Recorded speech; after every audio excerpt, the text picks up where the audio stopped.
Sebelumnya, Assalamualaikum warahmatullahi wabarakatuh.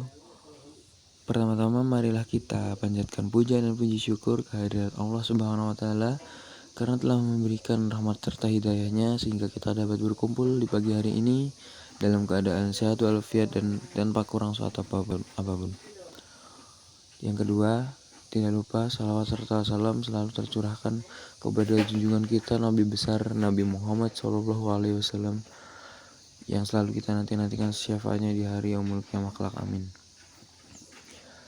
Yang saya hormati Ibu Nia Ranggrini selaku dosen pengampu mata kuliah pengantar manajemen, dan juga teman-teman semua yang saya hormati dan saya banggakan. Langsung saja, tanpa berlama-lama kita masuk ke dalam materi. Pembahasan yang pertama yaitu pengertian organisasi. Organisasi adalah wadah kerjasama manusia yang terstruktur untuk mencapai tujuan secara efektif dan efisien. Sedangkan pengorganisasian, menurut T. Hani Handoko, pengorganisasian merupakan proses dan kegiatan untuk 1. Penentuan sumber daya dan kegiatan yang dibutuhkan untuk mencapai tujuan organisasi. 2. Perancangan dan pengembangan suatu organisasi atau kelompok kerja yang dapat membawa hal-hal tersebut ke arah tujuan. 3. Penugasan tanggung jawab tertentu. 4. Mendelegasikan wewenang yang diperlukan kepada individu-individu untuk melaksanakan tugas-tugasnya. Jenis-jenis organisasi. Jenis-jenis organisasi dibagi menjadi dua, yaitu formal dan non-formal. Yang pertama, formal. Menurut Tenson, organisasi formal ialah suatu perkumpulan yang telah terorganisir secara objektif, yang memiliki peraturan, regulasi tertulis, dan jelas pada sebuah sistem di mana tugas dan wewenang dan hak diberikan secara terstruktur dan berkesinambungan. Contohnya pemerintah daerah, perusahaan besar, universitas, angkatan bersenjata, himpunan, dan lain sebagainya. Yang kedua, organisasi non-formal. Menurut Tenson, organisasi non-formal adalah sistem hubungan personal yang terbentuk secara spontan antar individu yang berinteraksi dalam ruang lingkup organisasi formal. Organisasi ini dibentuk bukan atas suatu perusahaan hukum tertentu, tetapi lebih merupakan kesepakatan secara spontan antara anggota dalam sebuah organisasi. Contohnya klub motor, klub baca, dan hubungan persahabatan. Unsur-unsur dalam organisasi ada 6. Yang pertama, personil atau men. Personil merupakan unsur terpenting dalam suatu organisasi karena setiap personil memiliki tingkatan dan fungsinya sendiri. Contoh tingkatannya adalah direktur, manajer, kepala bidang, dan karyawan. Sedangkan fungsi, contohnya bidang keuangan, memiliki fungsi untuk mengurusi hal-hal yang berkaitan dengan uang. Yang ketiga, kerjasama atau teamwork. Suatu organisasi bisa mencapai tujuan bersama apabila para anggota melakukan tugas dan tanggung jawabnya secara bersamaan. Dan apabila dalam suatu organisasi tersebut ada tugas atau tanggung jawab yang tidak dilaksanakan, maka akan menghambat dan bahkan membuat kita tidak sampai pada tujuan bersama. Yang ketiga, tujuan bersama. Tujuan bersama adalah sasaran yang ingin dicapai oleh sebuah organisasi, baik dari sisi prosedur, program, pola, hingga hasil dari pekerjaan organisasi tersebut. Yang keempat, peralatan atau equipment. Untuk mencapai tujuan bersama, juga diperlukan sarana dan prasarana untuk mendukung tujuan tersebut. Contohnya gedung, uang, sumber daya manusia, dan lain sebagainya. Kelima, lingkungan atau environment. Faktor lingkungan juga sangat berpengaruh pada sebuah organisasi. Misalnya sosial, budaya, kebijakan, peraturan, dan kondisi ekonomi. Yang keenam, sumber daya alam. Selain lingkungan, SDA juga menjadi unsur penting yang harus dipenuhi organisasi agar berjalan dengan baik. Contohnya air, keadaan iklim, kondisi tanah, cuaca, dan lain sebagainya. Selanjutnya, langkah-langkah dalam pengorganisasian. Poin pertama, menetapkan tujuan pengorganisasian. Jadi, manajer harus mengetahui tujuan yang akan dicapai atau goals-nya dengan kesepakatan persetujuan dari pihak-pihak untuk bersinergi dalam tujuannya tersebut. Misalnya ada permasalahan dalam produksi ya digolongkan dengan unit produksi, yang berkenaan dengan uang ya digolongkan dengan unit keuangan. Jadi kayak kesepakatan untuk menyelesaikan masalah tersebut dan tujuan yang akan dicapai tersebut. Lalu poin yang kedua, menetapkan tugas-tugas pokok anggota organisasi. kan habis dimusyawarahkan, kesepakatan tersebut kan pasti akan dibagi tugasnya secara tetap untuk para anggota tersebut, lalu melakukan pembagian tugas pokok. Setelah dibagi kan pasti kayak ada unitnya ya, kayak semisal nih sesuai dengan tugasnya, kayak semisal nih contohnya tugas hari ini kelompok 5 kan dapat tugas pengorganisasian. Maksudnya kelompok 4 hari ini kan dapat tugas pengorganisasian.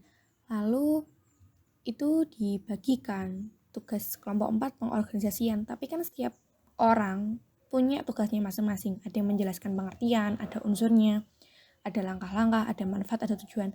Tapi intinya kan sama, untuk menjelaskan mengenai pengorganisasian. Goals kita, teman-teman bisa memahami materi kita, dosen juga suka materi kita. Jadi intinya kan sama di sini, tugas kita menjelaskan mengenai materi pengorganisasian, tapi per unit perorangan itu materinya berbeda-beda gitu, sesuai kemampuan mereka gitu. Lalu mengalokasikan sumber daya yang tersedia, jumlah dalam suatu barang yang akan dibutuhkan. Jadi proses keputusan atau pemilihan gimana suatu organisasi meneliti, mencatat sumber daya yang tersedia. Produk kita tuh apa? Ya kita cari barang tersebut, kita catat, kita teliti, cocok nggak untuk di lingkungan kita, seperti itu. Lalu memberikan arahan-arahan untuk setiap tugas. Manajer itu harus tahu tata caranya. Prosesnya itu harus diawasi, diarahkan bila ada yang salah atau satu produk yang dibuat itu cacat. Jadi harus dipantau agar menciptakan tempat kerja yang kondusif. Jadi kayak kalau diawasi, terus orangnya juga diperhatikan, membuat disiplin waktu, lingkungannya tuh mendukung, pasti kan pengorganisasiannya kan lancar-lancar saja. Lalu evaluasi atas hasil-hasil dari strategi perorganisasian. Yang terakhir kan pasti kayak dievaluasi. Hasilnya itu gimana, pasti dinilai, dicatat apakah kita sudah mencapai yang telah kita inginkan, atau kita malah berantakan, tidak sesuai dengan goals kita atau kesepakatan awal kita. Lalu kalau hasilnya bagus kan kita kan berusaha untuk mengulangi, lalu dipertahankan gitu atau ditambahkan lagi gitu loh.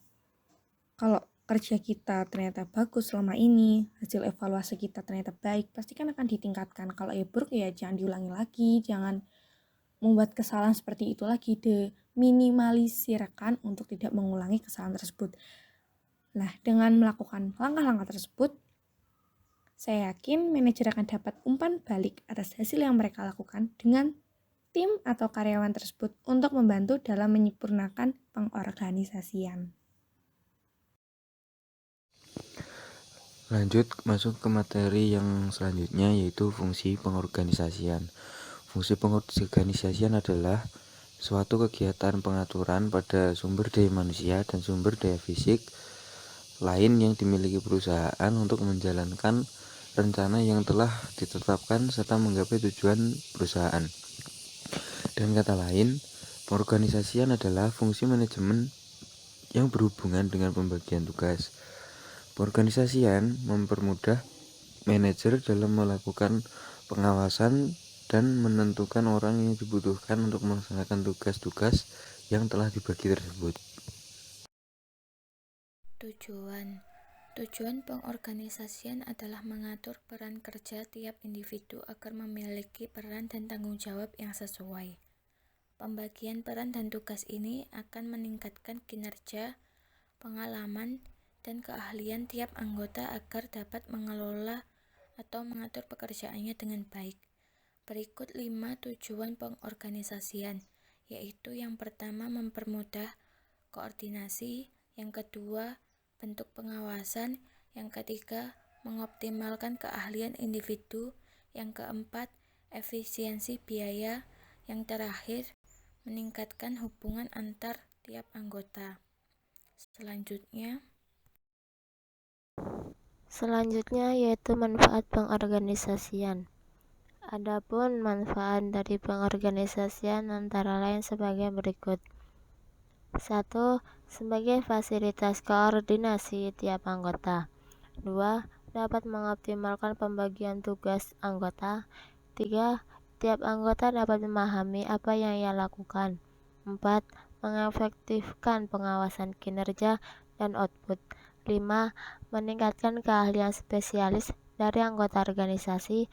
6. Lebih menghemat biaya bagi organisasi. Dan 7. Meningkatkan hubungan antar tiap anggota.